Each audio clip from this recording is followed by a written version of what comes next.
ধ্যাত্তেরিকা, অনেকদিন ধরে এগুলো ফ্রিজের মধ্যে পড়ে আছে, ফেলে দিব আজকে এগুলো খেতে তো আর একটুও মজা লাগবে না। আরে ভাই, এটা তুমি কি করছো?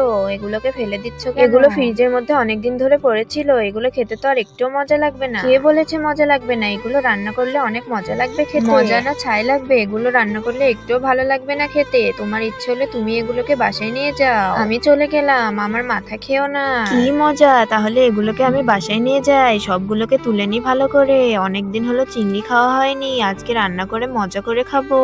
প্রথমে এগুলোকে পানি দিয়ে ভালোভাবে পরিষ্কার করে নিতে হবে। বন্ধুরা, তোমরা যদি আপেল খেয়ে থাকো তাহলে ভিডিওতে একটি লাইক দিবে, আর যদি চকলেট খেয়ে থাকো তাহলে চ্যানেলটিকে সাবস্ক্রাইব করবে। আর তুমি কোন ক্লাসে পড়ো কমেন্ট করে বলে দিও। এইবার কড়াইয়ের মধ্যে তেল দিয়ে রসুন কুচি, পেঁয়াজ কুচি, আদা কুচি দিয়ে আর একটু শুকনো মরিচ দিয়ে ভালোভাবে রান্না করতে হবে। এদিকে আমার রান্নাও শেষ, এবার এটাকে ভালোভাবে তুলে নি। আরে মা, এটা তো অনেক মজা হয়েছে খেতে, আরো খাবো।